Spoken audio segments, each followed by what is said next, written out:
O preço da cegueira. Alerta. Antes de mergulhares nesta história de traição e poder, faço-te uma advertência. O que estás prestes a ler vai fazer-te questionar quem tens ao teu lado. Estás seguro de que conheces o teu parceiro ou subestimaste a pessoa que te serve o café cada manhã? Este homem, Ricardo Lemos, cria que o mundo era o seu palco e que a sua esposa, Catarina, era só uma decoração elegante, previsível e aborrecida. Esta noite, com uma amante deslumbrante ao braço, ele ia à festa mais exclusiva do ano num mega iate em Cascais. Mas o que ele não sabia é que o iate, a festa e o destino que procurava pertenciam-lhe a ela. Clica a gosto se crês que o karma é real e subscreve ao canal para ver como se desmorona a vida deste homem. Introdução e reescruta. Ricardo Lemos cria que o mundo era um cenário e ele era a sua estrela. Via a sua esposa, Catarina, como uma parte bonita, mas insípida, do decorado, confiável, discreta e totalmente previsível. Esta noite ia ocupar o seu lugar central na festa mais exclusiva do ano, celebrada no iate de um multimilionário. Com uma mulher vibrante e adoradora no seu braço, estava pronto para reclamar o seu destino. Disse a Catarina que estava numa viagem de negócios. Uma simples mentira para uma mulher simples. Não tinha ideia de que o cenário ao qual estava prestes a subir não era seu em absoluto. Ele era simplesmente um convidado numa obra de teatro na qual não sabia que havia sido escolhido. E a diretora, a produtora e a dona de toda a produção era a única mulher que tão tolamente havia subestimado. O aroma a dinheiro velho e nova ambição agarrava-se ao ar na extensa casa suburbana de Ricardo Lemos, num bairro exclusivo de Lisboa. Era um aroma que ele cultivava com o mesmo cuidado meticuloso que dedicava aos seus sapatos de couro italiano e à sua coleção de relógios suíços cuidadosamente selecionada. A casa, uma formidável estrutura de pedra cinzenta e cristal frio, com vistas para um relvado impecavelmente cuidado, era o seu testemunho do êxito. Ou melhor, ele a considerava sua. Na realidade, era de Catarina. Catarina do Vale, que havia tomado o seu apelido, mas não a sua natureza, era um enigma que ele havia deixado de tentar resolver há muito tempo. Havia casado com ela pela sua graça tranquila e o que ele percebia como um espírito maleável e gentil. Ela era o pano de fundo perfeito para um homem como ele. Bonita, de uma maneira clássica e discreta, que nunca ameaçava ofuscá-lo e aparentemente contente com uma vida ditada por almoços de caridade e reuniões do clube de jardinagem. Ele a achava previsível, as suas rotinas tão suavemente monótonas como o tic-tac do relógio de pé no corredor. Amava-a, supunha, da maneira em que se ama uma poltrona cômoda e gasta. Era familiar, de apoio, e nunca se tinha que pensar nela. Estarei no Porto até domingo, anunciou Ricardo, entrando a passos largos na cozinha. Afrouxou a gravata de seda do pescoço, a imagem de um homem assoberbado por uma imensa responsabilidade. A fusão da Castello em Filhos está numa etapa crítica. Harrison levará toda a equipa executiva em avião. Catarina estava junto a uma ilha de mármore, a arranjar um ramo de hortênsias brancas. Não levantou o olhar, concentrada por completo na delicada colocação de um caule. Oh, isso é repentino. Pensei que as reuniões eram em Milão na próxima semana. A sua voz era tranquila, um lago plácido que ele podia roçar sem pensar duas vezes. Sentiu um conhecido flash de irritação pela sua falta de assombro perante o seu mundo corporativo. As coisas mudam, querida. O mercado não espera por ninguém. É uma jogada de poder de última hora. Iremos no meu jato privado. Adicionou o último detalhe para causar efeito, esperando que a impressionasse. Já vejo, disse ela, virando-se por fim. Os seus olhos, de um cinzento profundo e reflexivo, encontraram os seus. Não havia indício de suspeita, nem ponta de curiosidade. Só uma aceitação plácida, que era ao mesmo tempo um alívio e, de uma maneira estranha, um insulto. Realmente importava-lhe tão pouco a sua vida? Bem, assegura-te de embalar um casaco. Dizem que o clima no porto é bastante imprevisível nesta época do ano. Quase riu. Porto. A mentira havia escapado da sua língua tão facilmente. Não ia para o porto, ia para Cascais para o evento social mais esperado da temporada. Uma festa privada a bordo do megaiate O Silêncio, que se murmurava ser propriedade de um recluso magnata da tecnologia.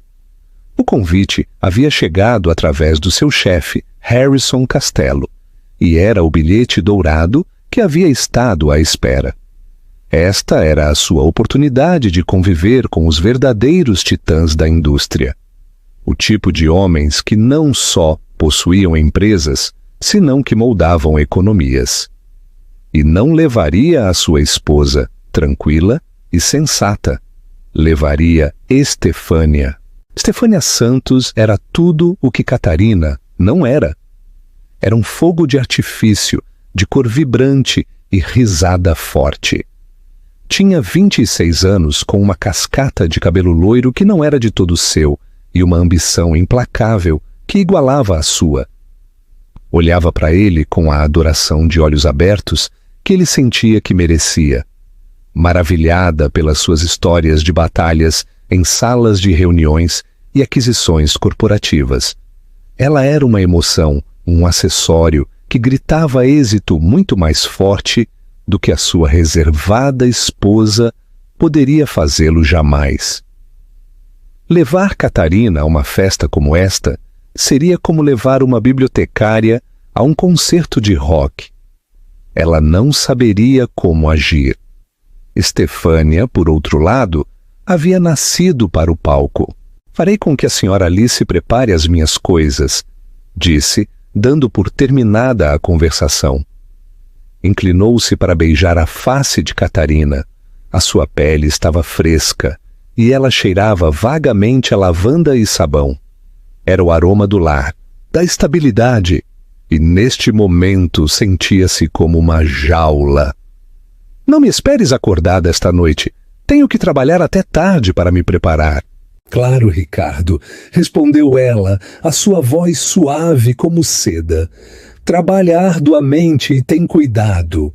Ele se afastou, ensaiando mentalmente a personalidade que adotaria para a noite. O executivo poderoso e ascendente, com uma beleza deslumbrante no seu braço. Não viu o olhar nos olhos de Catarina enquanto o via ir embora.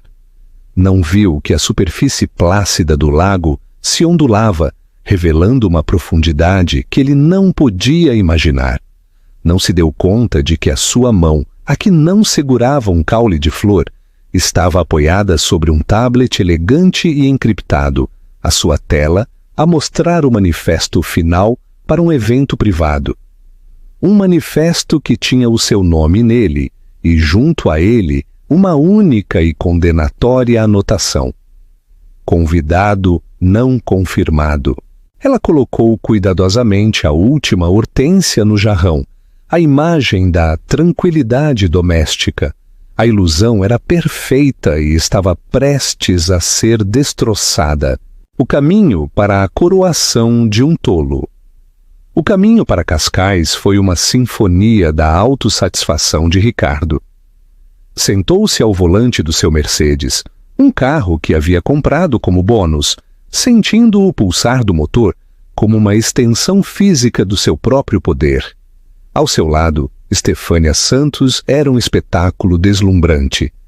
Usava um vestido carmesim, que era menos uma peça de vestuário e mais uma declaração de intenções, agarrando-se às suas curvas de uma maneira que deixava pouco à imaginação e tudo ao desejo. Os diamantes, alugados, embora ela não o soubesse, brilhavam na sua garganta e orelhas, capturando os últimos raios do sol poente. Ainda não consigo crer que vamos a isto, suspirou ela, a sua voz um ronronar áspero. Passou uma mão perfeitamente cuidada pelo couro liso do painel. Toda a gente tem estado a falar disto há meses. Dizem que o dono é mais rico do que Deus e quase igual de invisível. Não é invisível para a gente certa, Tiff, disse Ricardo, um sorriso presunçoso a brincar nos seus lábios. Desfrutava educando-a sobre os matizes do mundo que estava tão perto de conquistar. No nosso mundo não se trata de quem tu és, senão de quem tu conheces. Harrison Costello o conhece, e eu sou a mão direita de Harrison. É matemática simples. O meu homem brilhante, arrulhou ela, inclinando-se para lhe beijar a face, deixando um leve rasto de batom coral. Vai ser dono desta cidade um dia, ele o cria. A noite sentia-se como uma coroação. Tinha o carro, a mulher, a convite. Havia construído meticulosamente esta versão de si mesmo, a versão que merecia um lugar à mesa. Crês que Ricardo realmente amava Catarina ou só amava o controlo que sentia sobre ela? Deixa a tua opinião nos comentários. Pensou em Catarina, provavelmente em casa, a ler um livro, ou talvez a assistir a uma das suas tediosas reuniões de caridade. Sentiu uma pontada, não de culpa, senão de pena. Pena pela sua vida pequena e circunscrita. Ela nunca entenderia a emoção do negócio, o zumbido elétrico da ambição que o alimentava. Ela estava contente na sua jaula dourada, enquanto ele estava destinado a governar a selva. Enquanto se aproximavam do porto desportivo, a escala da riqueza em exibição se tornou impressionante. Um bosque de mastros perfurava o céu do crepúsculo, pertencentes a embarcações que eram menos barcos e mais mansões flutuantes. Mas, mesmo entre estes gigantes, o silêncio destacava-se. Era colossal. Uma maravilha elegante de vários andares de engenharia moderna, a reluzir sob as luzes do porto desportivo, com linhas tão afiadas e elegantes que parecia estar a cortar a água mesmo enquanto estava atracado. Eram mais de 100 metros de poder puro e não adulterado, com um helicóptero sentado com indiferença no seu convés superior. Um tranquilo exército de membros da tripulação com uniformes brancos nítidos movia-se com eficiência silenciosa. Pela primeira vez essa noite, uma farpa de dúvida perfurou a bravata de Ricardo. Este era um nível de riqueza que fazia o seu Mercedes se sentir como um brinquedo de criança. Isto não era só êxito, era domínio. Rapidamente, suprimiu o sentimento, substituindo-o por uma onda de desejo possessivo. Este era o mundo ao qual pertencia. Não se deixaria intimidar. Meu Deus, Ricardo! Sussurrou Estefânia, a sua voz cheia de assombro genuíno. É um palácio? E nós, querida, temos uma convite para a sala do trono, disse, recuperando a confiança. Estacionou o carro com o serviço de valete e pegou-o no seu braço, caminhando em direção à passarela como se fosse o dono do lugar. Deu o seu nome a um homem de aspecto severo com um auricular que o cotejou com um tablet e anuiu secamente. Senhor Lemos, bem-vindo a bordo. Ao pisar o convés de teca polida, o som de um quarteto de cordas e um murmúrio sofisticado e fraco os inundou. Os empregados se deslizavam entre a multidão com bandejas de champanhe e aperitivos incrivelmente intrincados. Os convidados eram uma coleção de rostos que ele reconhecia das capas de revistas de negócios e páginas de sociedade, diretores executivos, senadores, herdeiros de dinheiro antigo e multimilionários da tecnologia. Viu Harrison Costello do outro lado do convés, a dominar a cena com um grupo de investidores, e sentiu uma pontada de orgulho. Havia chegado. Estefânia se agarrou ao seu braço, com os olhos muito abertos. Isto é uma loucura. Olhe, não é aquele o governador Almeida e a Beatriz Torres, a colunista? Tenta agir como se já tivesses estado aqui, murmurou Ricardo, embora estivesse igualmente impressionado. Agarrou 2 taças de champanhe, entregando-lhe uma. Mistura-te, mas não te afastes. Fica comigo. Precisamos de projetar uma imagem de casal poderoso. Estava tão absorto na sua atuação, na curadoria de cada olhar e aperto de mão, que não se deu conta das subtis correntes que se moviam sob a superfície brilhante da festa. Não viu a forma em que certos convidados o olhavam, depois para Estefânia, antes de partilharem um comentário sussurrado com seu acompanhante. Não registrou os sorrisos estranhamente cúmplices da tripulação.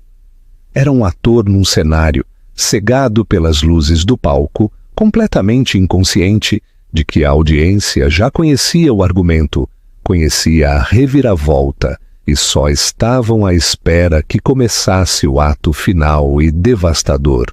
Procurou com o olhar o misterioso anfitrião, o rei invisível deste castelo flutuante, ansioso por apresentar os seus respeitos e deixar a sua marca.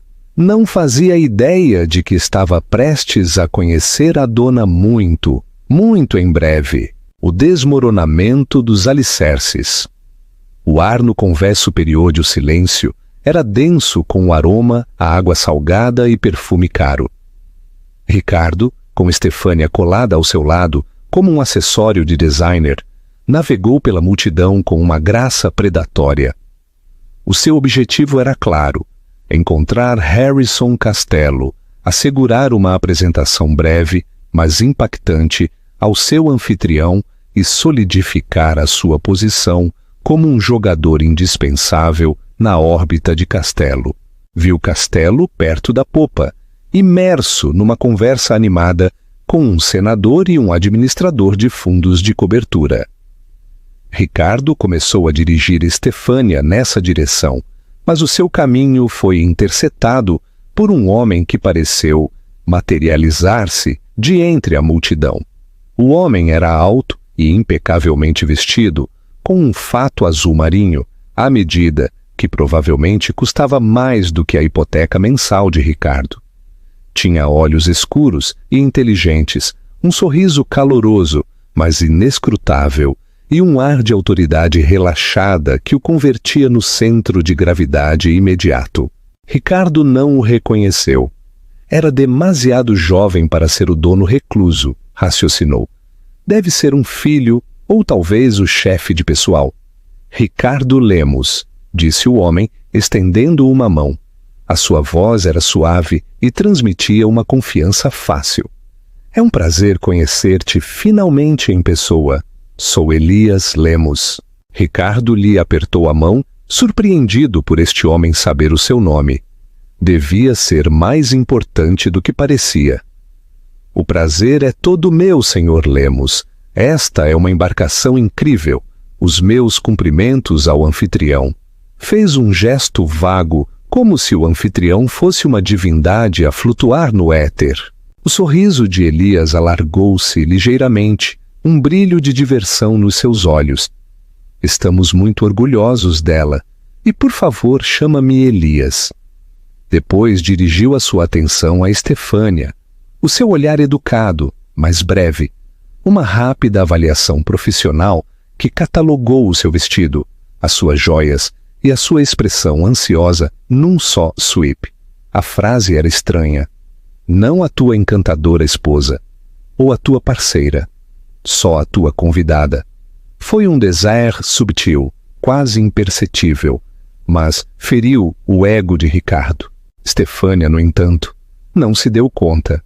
Ela sorriu, oferecendo a sua mão. Estefânia Santos, é uma honra absoluta estar aqui. O seu iate é a coisa mais bonita que já vi. Agrada-nos que gostes, senhorita Santos, respondeu Elias, o seu tom perfeitamente cortês. O seu foco, no entanto, regressou de imediato a Ricardo. Estávamos à tua espera, Sr. Lemos. De facto, a tua presença esta noite é particularmente significativa. O peito de Ricardo inchou de orgulho. Significativa, ele sabia. Castelo devia ter estado a cantar os seus louvores ao anfitrião. A fusão, as suas estratégias brilhantes, tudo estava a dar frutos. Bem, sinto-me honrado de ser considerado assim. Harrison Castelo tem sido um grande mentor e o trabalho que estamos a fazer juntos está prestes a remodelar a indústria. Elias anuiu lentamente a sua expressão ilegível. Sim, Harrison Castelo, ele está aqui, claro, a desfrutar da nossa hospitalidade. Houve uma ênfase peculiar na palavra nossa, mas Ricardo estava demasiado ocupado a regozijar-se na sua própria importância percebida para se dar conta. Antes que sejas arrastado pela multidão, devo dizer-te que a dona do silêncio se assegura de cumprimentar pessoalmente a cada convidado. Ela fará a sua boas-vindas oficial em breve. Espero que fiques para isso. Ela, a anfitriã, era uma mulher. Os cálculos internos de Ricardo mudaram. Havia imaginado uma figura tipo Howard Hughes, um ancião grisalho escondido do mundo. Uma mulher.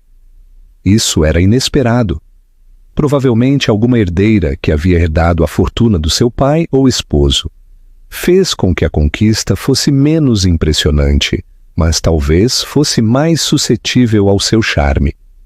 Uma mulher? Sussurrou Estefânia enquanto Elias se desculpava e se fundia de novo na multidão. Que fabuloso! Achas que é solteira? Achas que é velha? Não importa, murmurou Ricardo, os seus olhos a examinarem a multidão com renovado interesse. Isto muda o ângulo de aproximação, mas não o objetivo. Sentiu um renovado sentido de propósito. Encantaria esta misteriosa matriarca, esta rainha da tecnologia. Ele podia fazer isso. Era bom com as mulheres. Olhou para Estefânia, depois pensou em Catarina. Sabia como manejar as suas expectativas, como jogar com as suas emoções. Isto seria fácil. Decidiu ir ao bar para beber um copo, sentindo uma nova arrogância no seu passo. Enquanto esperava, escutou duas mulheres a falar por perto. Uma era Beatriz Torres, a influente colunista de sociedade cujas palavras podiam fazer ou desfazer uma reputação da noite para o dia. Ele construiu tudo do zero, sabes?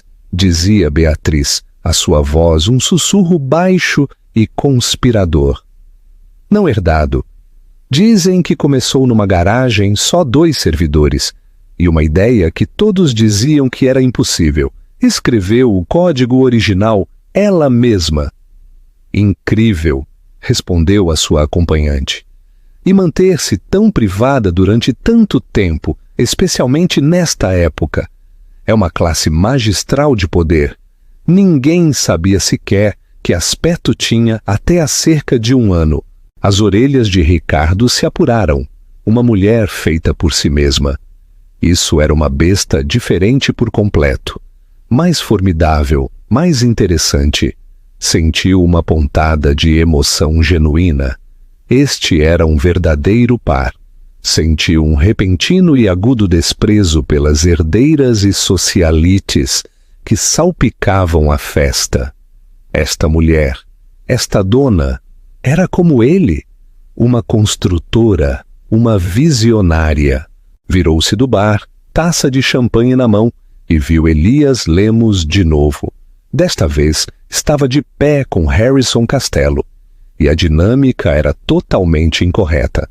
Não era Elias a informar Harrison, era Harrison, o chefe poderoso e intimidante de Ricardo, quem estava a escutar com uma expressão absorta, quase deferente.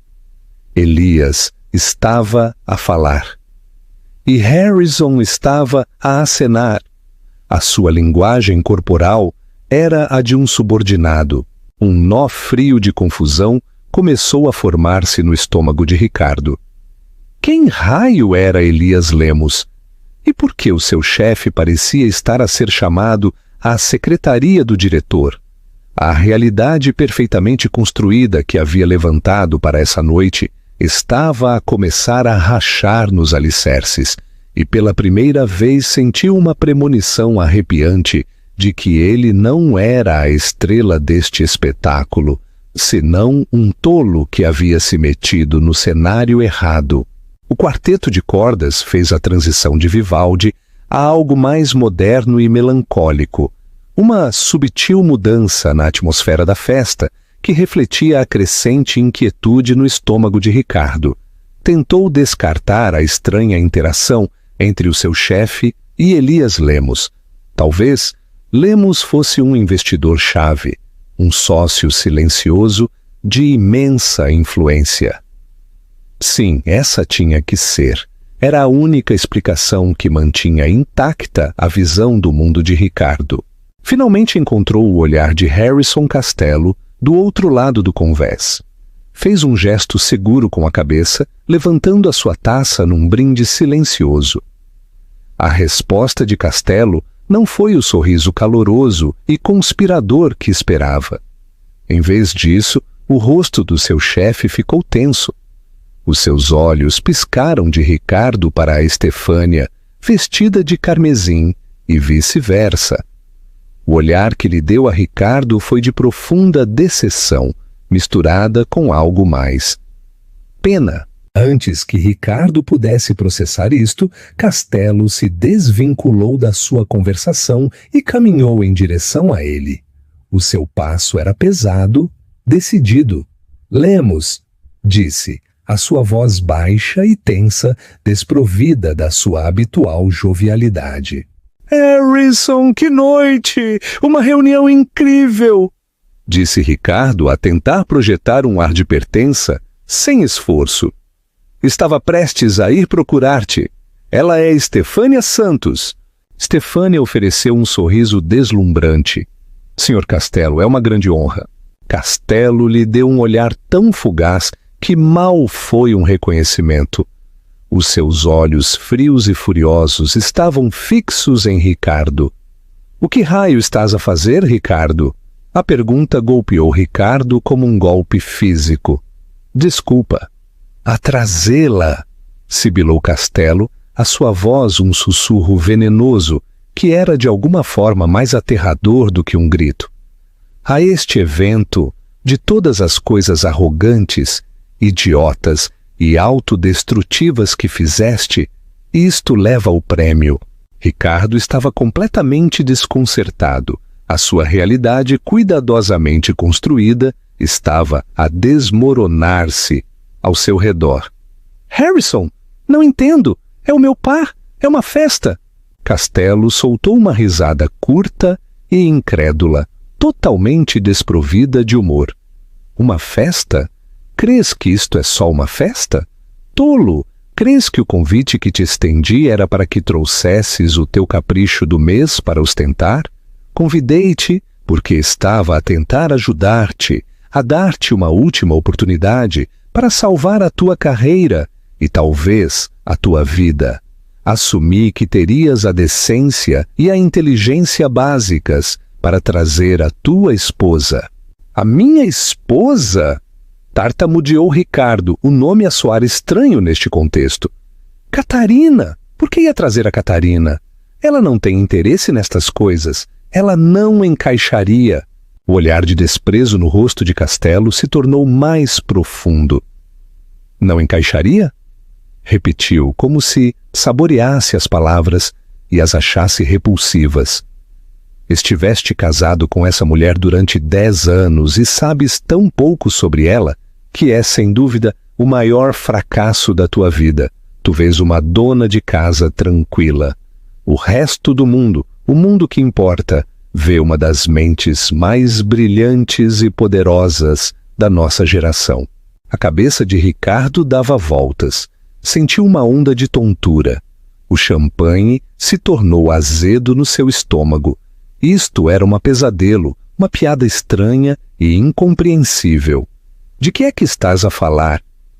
Catarina, ela dirige uma pequena fundação de caridade para a literacia infantil. Organiza recolhas de livros. Castelo olhou para ele fixamente por um momento e Ricardo viu um último flash de pena nos seus olhos, antes que fosse extinto pela fúria pura e fria.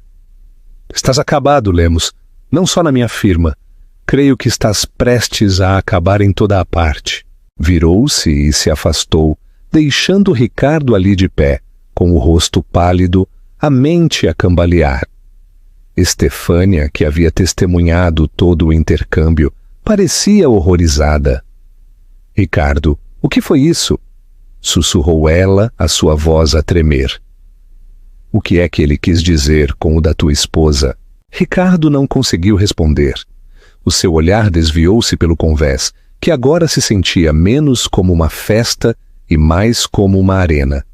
Viu os sussurros, os olhares de soslaio, e os entendeu pela primeira vez. Não eram olhares de admiração. Eram olhares de curiosidade mórbida. Todos o estavam a olhar, à espera que caísse o machado. Os seus olhos encontraram Elias Lemos de novo. Estava de pé, perto de uma pequena plataforma elevada na proa do iate, um microfone na mão. A música desvaneceu-se e um silêncio apoderou-se da multidão. E, senhoras e senhores, a voz suave e amplificada de Elias ressoou pelo convés. Se me permitem um momento da vossa atenção, todas as faces se viraram para ele. Ricardo sentiu uma sensação de pavor tão profunda que foi quase paralisante. Estefânia agarrou-lhe o braço, as suas unhas a cravar-se na blazer do seu fato. Durante anos ela preferiu trabalhar nos bastidores, continuou Elias, a sua voz a ressoar com admiração genuína. Ela crê que o trabalho deve falar por si mesmo, que a inovação é mais importante do que a fama e que a integridade é mais valiosa do que a publicidade. Ela construiu um império não sobre um apelido familiar ou uma herança, mas sobre uma base de gênio puro, não adulterado, e trabalho árduo e implacável. Ricardo sentiu que o sangue lhe gelava. Sabia com uma certeza repentina e dilacerante o que estava prestes a suceder. Era impossível, insano, mas ele sabia. Esta noite não estamos só a celebrar o lançamento da rede satelital Aura, disse Elias, alargando o seu sorriso. Um projeto que redefinirá as comunicações globais. Estamos a celebrar a visionária que o fez tudo possível. É a minha mais profunda honra e o meu maior privilégio apresentar-vos a minha sócia, a minha amiga e a fundadora e diretora executiva da Vale Inovações, a dona deste iate, o silêncio.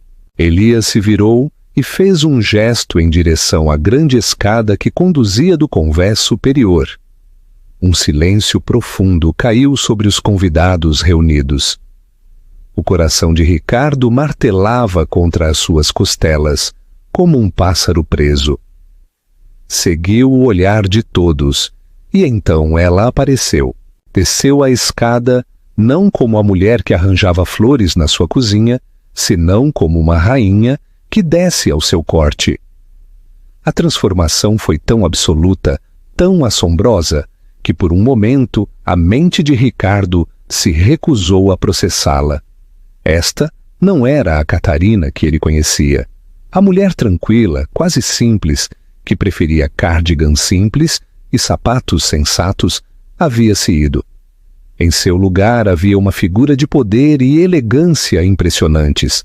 Vestia um vestido de seda azul meia-noite que brilhava sob as luzes do iate, cortado num estilo austero e minimalista que era mais imponente do que qualquer folho ou lantejoula.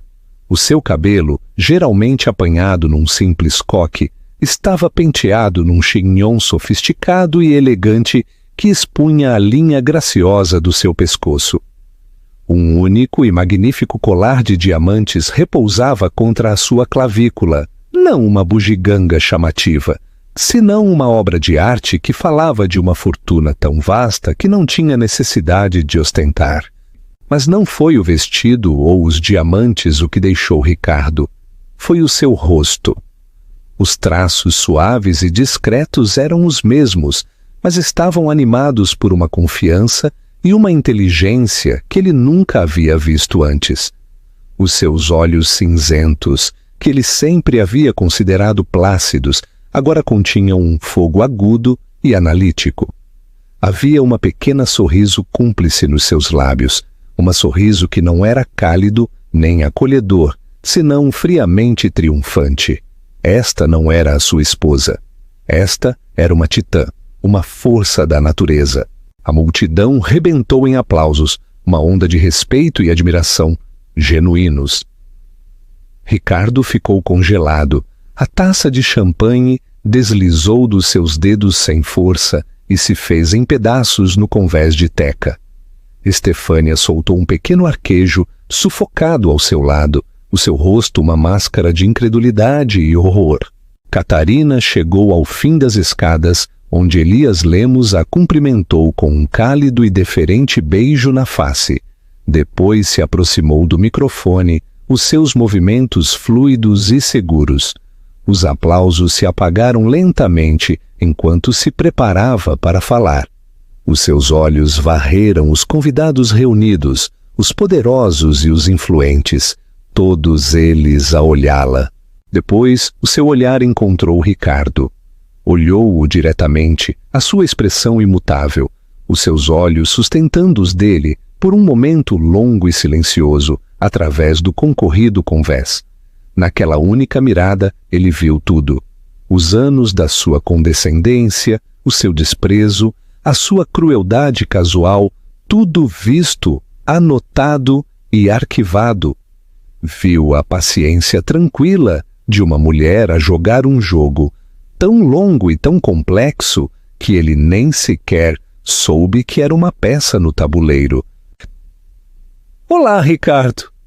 Começou a sua voz tranquila, mas a carregar o imenso peso da sua história partilhada e a sua profunda traição. «Surpreendido de me ver? Pensei que estavas no porto?»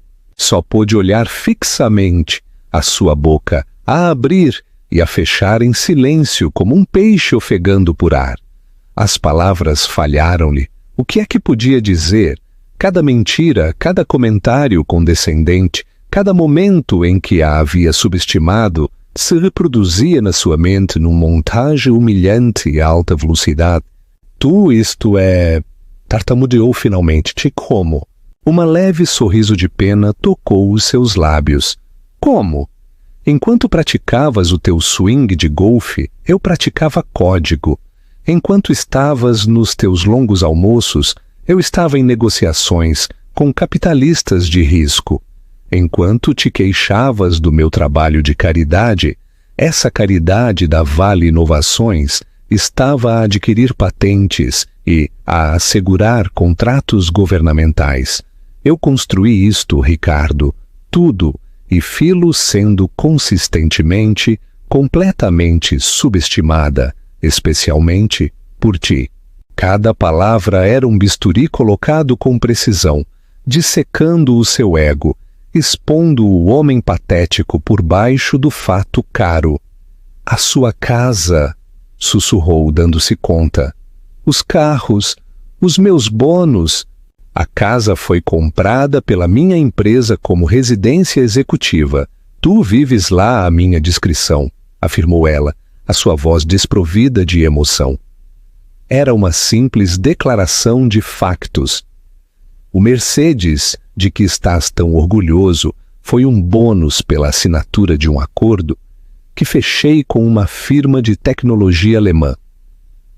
Os teus bônus da companhia de Harrison foram frequentemente facilitados pelos meus investimentos silenciosos na firma dele, um gesto de boa vontade que agora lamento profundamente. Queria que o meu esposo se sentisse bem-sucedido. Eu te sustive, Ricardo. Construí um pedestal para ti, à espera que eventualmente crescesses o suficiente para o merecer. Em troca, só usaste a altura extra para olhares por cima de mim. Estefânia começou a soluçar em voz baixa, um som desesperado e com soluços. Eu não sabia, gemeu, olhando para Catarina. Juro que não tinha a menor ideia. Catarina finalmente dirigiu o seu olhar a Estefânia e a frieza nos seus olhos era glacial. Sabias que era um homem casado. Isso é tudo o que precisavas de saber. Tomaste a tua decisão. Agora tens que viver com as consequências. Voltou-se para Ricardo. Creio que as tuas coisas já se estão a embalar. Serão entregues à morada dos teus pais em Faro amanhã. As fechaduras foram mudadas. As contas conjuntas foram congeladas. Ou melhor, a conta de subsídio que te financei foi encerrada. Os meus advogados entrarão em contato contigo amanhã de manhã relativamente aos procedimentos de divórcio. O acordo pré-nupcial que estavas tão ansioso para que eu assinasse é bastante claro. Tu vais com o que trouxeste para este casamento, que, se mal me recordo, era um sedã usado e uma dívida de empréstimos estudantis. O rosto de Ricardo, que havia estado pálido pelo choque, agora se ruborizou com fúria impotente. Tu não podes fazer isto. Eu sou o teu esposo. Não, disse Catarina, a sua voz caindo a um sussurro, mas cortou o ar com finalidade arrepiante. Tu eras um passivo que eu já não podia permitir. Tornaste-te arrogante e descuidado.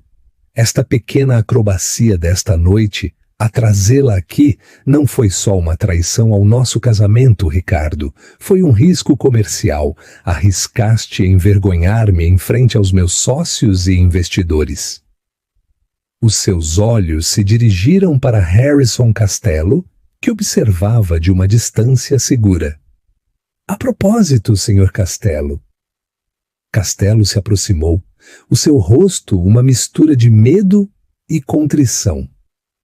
Catarina, as minhas mais sinceras desculpas por esta situação. Senhorita do Vale, corrigiu-o friamente.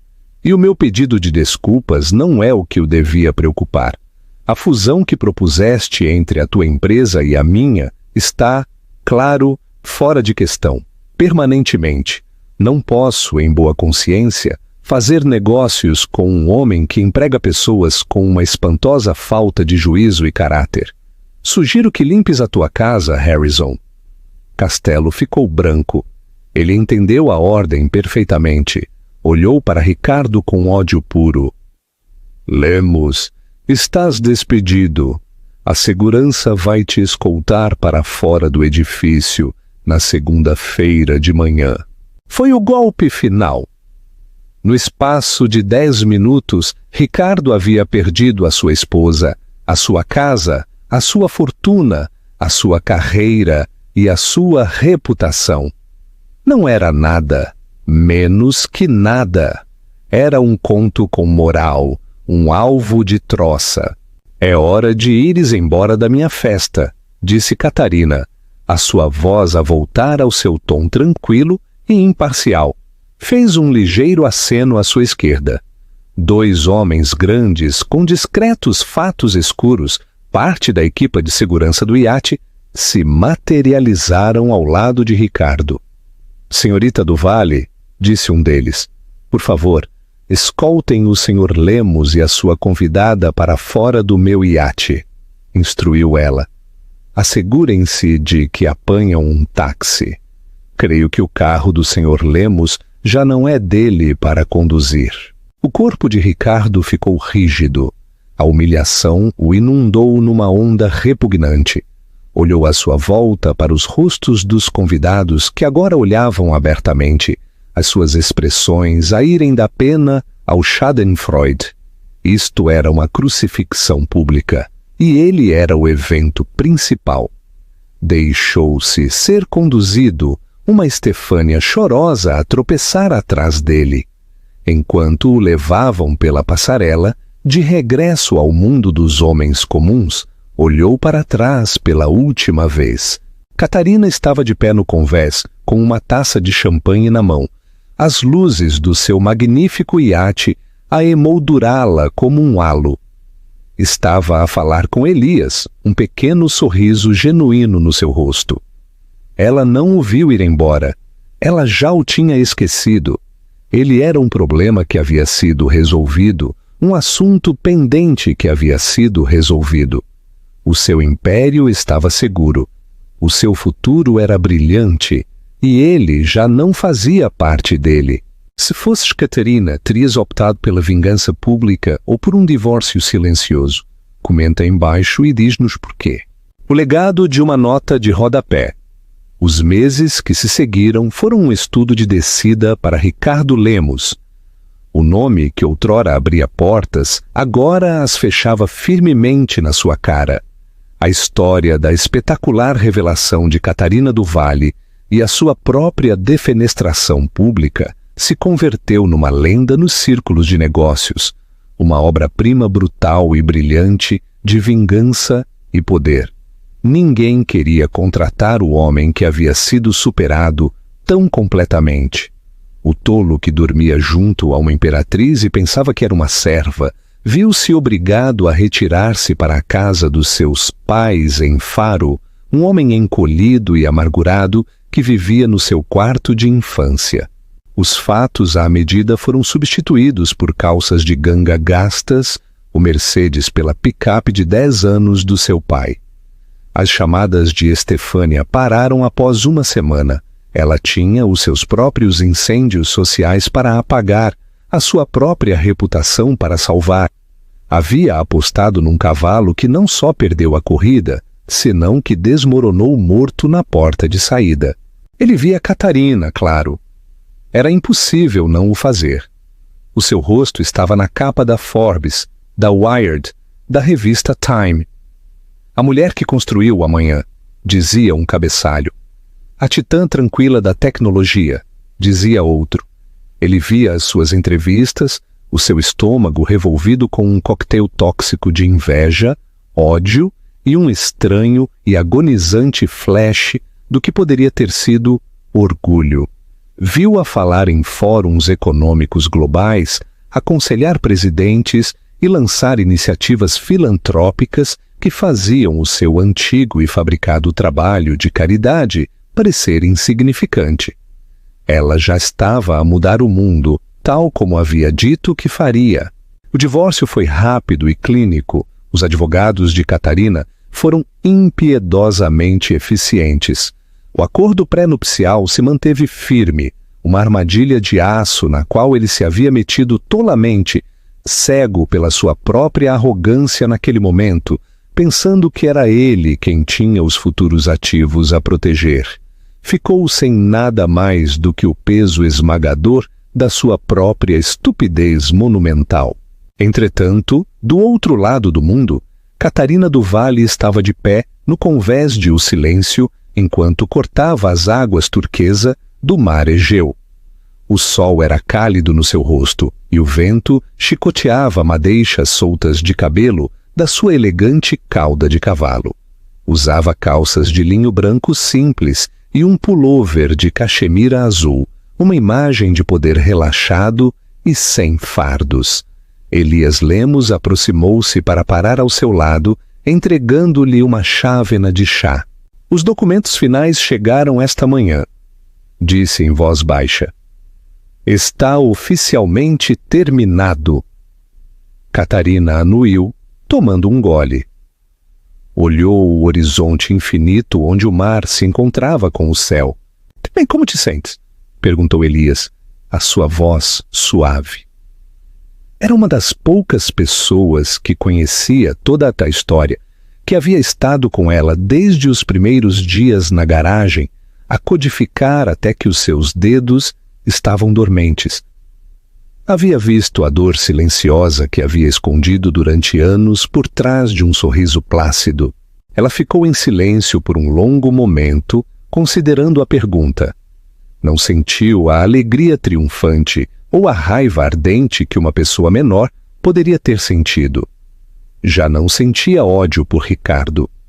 O que sentia era uma profunda sensação de libertação. Sinto que usei um casaco que era 2 tamanhos demasiado pequeno durante uma década, disse finalmente. Continuei a tentar encolher-me para caber nele, dizendo a mim mesma que era um casaco sensato e prático. Mas estava a asfixiar-me. Agora finalmente o tirei e posso respirar. Pensou em Ricardo, não no homem quebrado em que se havia convertido, senão no jovem encantador e ambicioso do qual se havia enamorado pela primeira vez. Havia querido tão desesperadamente que ele fosse o seu sócio, o seu igual. Havia ocultado o seu trabalho, o seu intelecto, a sua riqueza, porque temia que o castrasse. Queria que a amasse a ela, a Catarina, não a diretora executiva da Vale Inovações. Mas no seu esforço por proteger o ego dele, havia-lhe permitido construir uma jaula para ambos. A sua era uma jaula de arrogância e ilusão. A dela era uma jaula de segredos e autodiminuição. A festa não havia sido um ato de vingança. Na realidade, não. Havia sido uma declaração de independência. Era a única maneira de quebrar ambas as jaulas ao mesmo tempo, de uma forma tão espetacular e final que não podia haver volta atrás. A Companhia de Castelo declarou falência na semana passada, mencionou Elias. Sem a tua fusão, estavam vazios. Catarina sentiu de novo um flash de arrependimento nos seus olhos. Que pena, havia gente boa lá, mas a liderança começa no topo. Ele tomou a decisão de permitir o comportamento de Ricardo. Virou-se para Elias, sorriso real adornando os seus lábios. Uma que chegava aos seus olhos cinzentos e claros. Chega de passado, falemos do futuro. Mostra-me os últimos esquemas para o Projeto Marte. Elias sorriu. Pensei que nunca perguntarias. Abriu um tablet e juntos olharam planos para um novo mundo. As suas cabeças juntas, sócios em todos os sentidos da palavra. O iate, uma vez um cenário para um drama doméstico, era agora o que sempre esteve destinado a ser, uma base de operações. Um grupo de peritos flutuante, um barco que levava a sua capitã, não longe de um passado falhado, senão em direção a um futuro ilimitado. Catarina do Vale olhou o horizonte, já não só uma esposa, já não um segredo. Ela era a capitã do seu barco, a dona do seu destino, a navegar em direção a um amanhecer da sua própria criação. O epílogo, o verdadeiro legado. Passaram 2 anos. Para Catarina do Vale foram anos de crescimento exponencial e propósito profundo. Para Ricardo Lemos foram uma erosão lenta e esgotadora do eu. A fúria havia esfriado há muito tempo, deixando para trás o sedimento frio e pesado do ressentimento. Estava de volta a Faro, um fantasma que rondava as ruas familiares da sua juventude. A sua queda em desgraça. Um conto com moral sussurrado no clube de campo local que já não podia pagar. Agora trabalhava, não numa reluzente torre corporativa, senão atrás do volante de uma carrinha refrigerada para uma empresa de catering de luxo. Era uma existência humilhante e anônima. Entregava delicados canapés e caixas de champanhe às mesmas festas a que uma vez assistiu. A sua presença agora relegada à entrada de serviço. Dizia a si mesmo que era temporário, um lapso, mas os dias se convertiam em semanas, as semanas em meses, e os meses na crua realidade da sua nova vida. Uma noite fresca de outono foi designado para uma gala importante no Museu da Ciência recém-construído da cidade. Era um evento de alto perfil. O cliente havia reservado o seu pacote mais exclusivo. Enquanto Ricardo levava carrinhos de comida artisticamente disposta ao cavernoso átrio iluminado pelas estrelas, viu as faixas. Estavam adornadas com um logotipo elegante e familiar. Era a gala anual de angariação de fundos para a Fundação do Vale para Mulheres em STEM. O seu sangue gelou. Por um momento considerou ir-se embora, fingir uma doença, conduzir a carrinha para uma vala, qualquer coisa para escapar, mas estava preso. Precisava do dinheiro. Engolindo o sabor amargo da ironia, pôs o seu casaco de uniforme negro e fundiu-se no fundo. Só mais um rosto no exército de serviço. Das sombras dos corredores de serviço, observou o mundo que uma vez havia sido seu. Viu rostos que reconheceu. Políticos locais, líderes empresariais. O tipo de pessoas que uma vez lhe teriam dado a mão e procurado a sua opinião. Nenhum deles lhe deu uma segunda olhadela. No seu uniforme genérico, era invisível, uma parte funcional da paisagem. Então a viu. Catarina não era uma assistente. Ela era o centro gravitacional do evento. Movia-se pela sala com uma graça sem esforço. Não o aprumo manufaturado que ele havia cultivado, senão uma confiança profunda e inquebrável que provinha de saber exatamente quem era.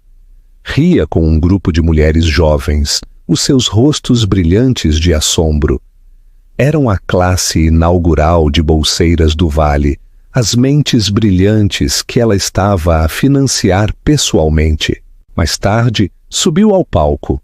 A sala ficou em silêncio. Ricardo ficou congelado junto a um pilar, a sua bandeja de taças de vinho vazias esquecida na sua mão. Ela falou do futuro, de romper barreiras, da responsabilidade que o poder acarretava. Não havia amargura na sua voz, nem rasto da guerra pessoal que havia ganhado. Ela havia-lo transcendido. A sua batalha já não era com um só homem infiel, era pelo futuro de toda uma geração de mulheres. Depois do seu discurso, enquanto os aplausos inundavam a sala, abriu caminho entre a multidão. O seu caminho a levou diretamente em direção à estação de Ricardo. O seu coração começou a martelar contra as suas costelas, um pássaro frenético e preso. A sua garganta secou. Estava a 3 metros, a 1,5 metros. Podia sentir o aroma débil e limpo do seu perfume. Este era o momento da confrontação, do reconhecimento. Preparou-se para o flash de choque, o flash de desprezo, o despedimento gelado. Consteve a respiração. Os olhos de Catarina, claros e focados, passaram por ele. O seu olhar deteve-se por uma fração de segundo no pilar junto ao qual estava, antes de seguir em frente, examinando a multidão à procura da próxima pessoa que precisava de cumprimentar. Ela olhou através dele, não com malícia, não com intenção, senão com a simples e devastadora realidade da sua própria insignificância. Era um empregado, um pilar, uma parte da arquitetura da sala. Não se registou, não existiu. Ela se virou, sorrindo calorosamente a uma jovem bolseira que se lhe havia aproximado. O momento havia terminado. Ricardo ficou perfeitamente quieto, o peso da bandeja na sua mão de repente insuportável. Não foi a humilhação pública no iate o que havia sido o seu verdadeiro castigo. Foi esta absoluta anulação. A sua vingança não foi um só ato de fogo, senão uma extinção lenta e silenciosa. O seu mundo havia se tornado tão vasto, tão brilhante, tão cheio de consequências, enquanto que o seu se havia reduzido ao tamanho deste corredor de serviço. Ele era um fantasma no festim da vida que havia deitado fora, e a única pessoa a quem perseguia já nem sequer podia vê-lo. Recolheu outra taça vazia, os seus movimentos mecânicos, o seu espírito finalmente, irrevogavelmente, partido. Conclusão significativa. A história de Ricardo e Catarina é uma poderosa fábula moderna sobre a percepção versus a realidade. É um arrepiante lembrete de que as pessoas que cremos conhecer melhor são frequentemente as que guardam os segredos mais profundos e que subestimar alguém baseando-se no papel tranquilo que desempenha na tua vida pode levar à tua própria e espetacular queda. O verdadeiro poder não é barulhento, não precisa de validação constante, trabalha em silêncio, com paciência, construindo um império enquanto outros estão ocupados a construir um ego. Ricardo viu uma simples esposa. O mundo estava prestes a ver uma rainha. Chamadas à ação e participação. Se esta história de justiça kármica e autorrealização triunfante ressoou contigo, deixa-nos um comentário. Qual foi o momento exato em que soubeste que o mundo de Ricardo ia acabar? Não te esqueças de dar like se desfrutaste da viagem e assegura-te de subscrever ao nosso canal e ativar as notificações. Temos muitas mais histórias de intriga, traição e triunfo definitivo a caminho, e não vais querer perder nenhuma. Obrigado por escutar.